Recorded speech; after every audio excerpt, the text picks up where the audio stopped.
Hello everyone, कैसा आप लोग? आई होप आप अच्छे होंगे। Welcome to the amazing platform Physics Wallah. मेरा नाम है उमर, आप देखना शुरू कर चुके हैं। ये हमारी प्यारी कॉलेज की बेहतरीन सी सीरीज, जहां पर हम चर्चा करते हैं अच्छे अच्छे कॉलेजेस के बारे में। बहुत सारे अच्छे कॉलेजेस के बारे में बच्चों को पता नहीं होता। आइजर्स, नाइजर्स, है ना, इसी तरीके से ISC Bangalore, IIST, ISI Kolkata, इन सब के बारे में ज़्यादातर पता नहीं होता। ऐसे किसी इंस्टीट्यूट के बारे में नहीं पता जिससे आप इसरो में डायरेक्ट जा पाते हो, जहाँ पे इसरो प्लेसमेंट के लिए आता है। अगर आप प्लेलिस्ट फॉलो करेंगे निश्चित रूप से आपको फायदा मिलने वाला है। लेकिन आज हम जिस पर डिस्कस करने वाले हैं वो है भैया सारी IITs के CSE का कट ऑफ। आप देखेंगे 5000 रैंक तक आप यहाँ पे एडमिशन ले सकते हैं। निश्चित रूप से नई IITs में आपका एडमिशन होगा और बच्चे ये प्रेफर करते हैं जो पुरानी NITs हैं, ट्रिपल IITs हैं, वहाँ जाना पसंद करते हैं। और अच्छी भी बात है, लेकिन अगर वो नहीं मिल पा रहा है, ये मिलने का चांस है, तो निश्चित रूप से आप देख सकते हैं। अब कारण इसका ये है कि ऐसा कोई कॉलेज जो 3-4 साल पहले स्टैब्लिश हो चुका है, अगर आप वहां आप जाते हैं तो आपको कैरिकुलम बना हुआ मिल जाएगा। हाँ, निश्चित रूप से कैंपस भी अभी डेवलप होता जाएगा, ये बात सच होती है। और आज के 3 से 4 साल बाद आपको वहां पे प्लेसमेंट भी ठीक ठाक मिल जाएगी। आपके लेवल पे तो मिल जाएगी, अच्छी मिल जाएगी, मतलब आपके टाइम पे आपको ठीक ठाक मिल जाएगी, है ना। नहीं तो अगर आपको अच्छी NITs मिल रही हैं, आपको एडमिशन मिल पा रहा है NIT त्रिची में, राउरकेला में, कैलीकट में, या मैं अगर बात करूं MNIT में, आप ट्रिपल IIT में चले जाएं तो ट्रिपल IIT इलाहाबाद में, क्योंकि थोड़ा सस्ता और अच्छा कॉलेज है, इसलिए आपको ये मैं नाम दे रहा हूं। अदरवाइज बहुत सारे ट्रिपल IIT तो बहुत अच्छे हैं। ठीक है, चलिए आगे की हम बातचीत करेंगे, चर्चा करेंगे IIT मद्रास पर। शानदार सा कैंपस है, जब से NIRF शुरू हुआ है तब से टॉप पे बैठा हुआ यही राजा, according to government of India. ठीक है जी, आइए देख लेते हैं। अगर हम बात करें इसके रैंक्स पे, देख लो भैया, जेंडर न्यूट्रल, जिसके अंदर गर्ल्स एंड बॉयज दोनों कंसिडर किए जाएंगे। फीमेल ओनली के कुछ सीट्स होती हैं, वहाँ पर सिर्फ गर्ल्स कंसिडर की जाएंगी। सर ये तो बहुत जनरल सी बात है, नॉर्मल सी, हाँ ठीक है। लेकिन मैं ये बताना चाह रहा था कि जो नंबर ऑफ सीट्स कुछ बढ़ाई गई थी IITs के द्वारा गर्ल्स के लिए, उन सब के रैंक्स को मिलाकर के मैंने यहाँ पर लिख दिया लास्ट रैंक। ठीक है, आइए देखते हैं। जेंडर न्यूट्रल की बात करें तो 175 रैंक लानी पड़ेगी, वो भी भैया JEE एडवांस में। समझ गए ना बात? हाँ, 617। बाकी देखो जितने भी ब्लैक कलर से लिखे गए हैं ये सब कैटेगरी रैंकिंग है। अब अगर कोई बच्चा ऐसा है जो OBC कैटेगरी में लाई करता है तो उसके लिए भैया 2 रैंक्स आती है। एक आता है CRL रैंक, ठीक है, और एक आता है उसकी कैटेगरी की अपनी रैंकिंग। OBC की कैटेगरी में जो उसको रैंकिंग मिलेगी वो उसके जनरल रैंक से क्या होगा, कम है होगा, मतलब कि अच्छी रैंकिंग होगी OBC की कैटेगरी में आप देखोगे तो। ठीक है, तो यहाँ पर देखिए, अगर कोई OBC का बच्चा है तो 88 रैंक तक जा सकता है, लेकिन जनरल का अगर कोई बच्चा होगा तो 175 रैंक लाना पड़ेगा।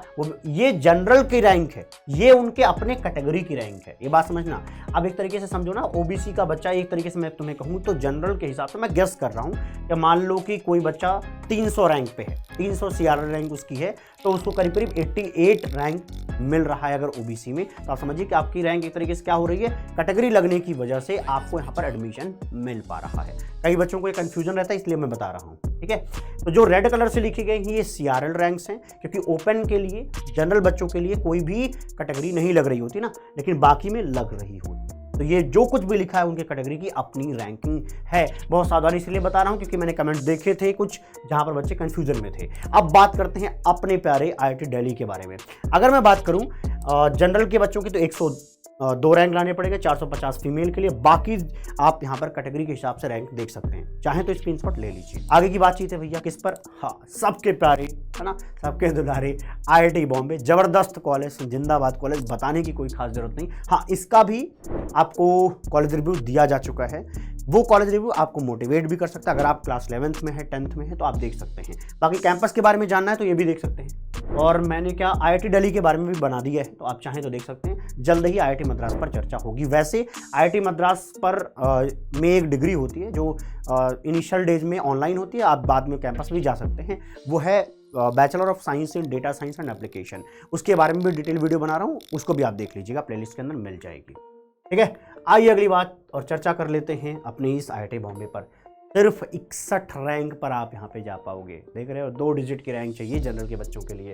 फीमेल ओनली 300 रैंक, बाकी कैटेगरी के हिसाब से ये रैंक्स आपको लाने पड़ेंगे। आइए यहाँ देखते हैं। IIT कानपुर शानदार सा कॉलेज है ना, 237 रैंक तक आप यहाँ पे जा पाएंगे। कैटेगरी के हिसाब से आपको ये रैंकिंग देखने को मिल जाएगी। IIT खड़गपुर की अगर मैं बात करूँ तो 300 रैंक तक, बाकी कैटेगरी के हिसाब से आप बाकी चीजें यहाँ पर देख पाएंगे, है ना। IIT रुड़की बढ़िया कॉलेज, शानदार सा कॉलेज है ना। 413 रैंक लानी पड़ेगी।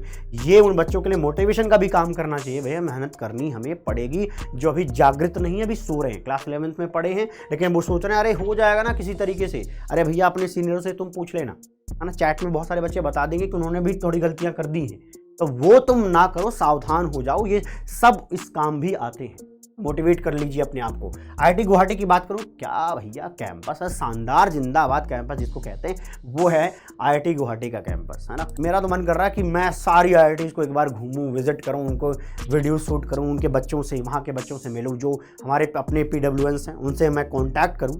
आप बताइएगा कि ये चीज़ ठीक रहेगी क्या। अगर रहेगी तो मैं निश्चित रूप से टाइम निकाल के जाऊँगा, क्योंकि यार केमिस्ट्री भी अपन को पढ़ाना होता है, तो उसमें देखेंगे कहाँ पर गैप मिल पा रहा है, फिर कैंपस हम विजिट कर सकते हैं। आप कैंपस पहुंचिए, हम भी आ रहे हैं आपके साथ साथ। चल चल चल चल गाड़ी स्टार्ट कर। जेंडर न्यूट्रल की बात करूं तो वहां पर भैया करीब करीब 590 रैंक तक आपको लाने पड़ेंगे। 1700 rank female only IIT Guwahati जा सकते हैं। बाकी कैटेगरी के हिसाब से ये रैंकिंग देख सकते हैं। अगली चीज़ है भैया आईआईटी हैदराबाद। हाँ, आईआईटी हैदराबाद भी बहुत अच्छा बन गया है, बहुत ही अच्छा बन गया है अब तो, है ना। 600 रैंक तक आप यहाँ पर जा सकते हैं। प्लेसमेंट भी बहुत शानदार कराने लग गए हैं, न्यूज़ में भी बहुत आते हैं अभी ये। ठीक है जी, आइए अगला देख लेते हैं। अगला कौन है, आईआईटी BHU। इनका कैंपस तो क्या ही कहूँ, हाँ, थोड़ा पुरानी बिल्डिंग्स मिलेंगी, लेकिन कैंपस एक नंबर भाई, मज़ा आता है, आनंद आता है। अंदर ही बहुत बड़ा सा मंदिर है, और मैं इसलिए बोल रहा हूँ क्योंकि बच्चों को थोड़ा इंटरेस्ट आता है। भाई कोई परेशान होता है तो एक बार मंदिर चला जाता है, उसको भी अच्छा लगता है। बाकी धर्म के जो लोग हैं उनको भी आसपास की सारी चीज़ें वहीं पे मिल जाएंगी, है ना। उस कैंपस के आसपास बहुत सारी चीज़ें, और इस समय बनारस तो खूबसूरत बन गया है भाई, ज़बरदस्त कह सकते हैं, बहुत ही अच्छा मतलब कहा जाएगा। थोड़ा सा हम यहाँ पे प्रधानमंत्री जी को क्रेडिट दे सकते हैं कि उन्होंने कैंपस के बाहर जो ना, सच बताऊँ तो BHU के गेट के बाहर ही बहुत गंदगी रहती थी आज के 5-7 साल पहले, लेकिन अब जाओगे तुम्हें महसूस होगा कि हाँ यार कोई कैंपस है यार, बहुत ही ज़बरदस्त बनाया है ना। कैंपस बहुत पुराने टाइम से बहुत अच्छा है, ऐसा नहीं कि गवर्नमेंट आई तब सुधर गया, ऐसा नहीं हुआ, लेकिन बाहर की जो चीज़ें थी, जो इंफ्रा था, वो बहुत कुछ डेवलप कर गया है। आइए देखते हैं। अगर मैं बात करूं ओपन सीट की तो यहाँ पर जेंडर न्यूट्रल की बात करूं तो करीब 900 रैंक लानी पड़ेंगे। 2300 रैंक तक आप जा सकते हैं, जो फीमेल होंगी वो। ठीक है, बाकी कैटेगरी के हिसाब से आपको ये रैंकिंग लानी पड़ेंगी, उनके अपने कैटेगरी की ये रैंकिंग देखने को मिलेगी भैया जी। अगला है IIT धनबाद। ये हमारे राजवंत सर का कॉलेज है ना। पहले ISM धनबाद के नाम से ये जाना जाता था। अच्छा कॉलेज है, इनके बारे में मैं डिटेल्ड रिव्यू बनाने वाला हूँ। किसके साथ? राजवंत सर के साथ। अभी मजा आएगा ना भिड़ो। ठीक है, जबरदस्त बनाऊंगा, उसको देख लेना, मजा आ जाएगा। ठीक है, वो भी थोड़े राजवंत सर से बोलूँगा कि कॉलेज के अपने किस्से जो है वो बताएं, उसमें तो मज़ा आएगा। क्योंकि मैं साथ ही बैठता हूँ, उनके साथ ही रहता हूँ, तो थोड़ा सा बताते रहते हैं, मतलब, है ना। ठीक है, आप देख सकते हैं 3000 रैंक। वैसे भी तुम यही करने जा रहे हो बीटेक करके, है ना। वहाँ कैंपस में 4 साल रहेंगे, ऐसे जीना बड़ा मुश्किल हो जाता है, तो दोस्त ही तुम्हारे सहारा होते हैं, तो उनके साथ हरकतें होती हैं सिर्फ। ठीक है, यहाँ पर देखिए भैया 3000 रैंक तक आप यहाँ पे जा पाते हो। ठीक है, आगे देखते हैं। IIT इंदौर की बात करें तो 1200 रैंक तक। ये एक बात और बताता हूँ, ये मैं सोचना कि बहुत रैंक वाइज मैंने सेट किया हुआ कि 1 2 3 4, ऐसा नहीं है ना, तो याद रखना ये बात।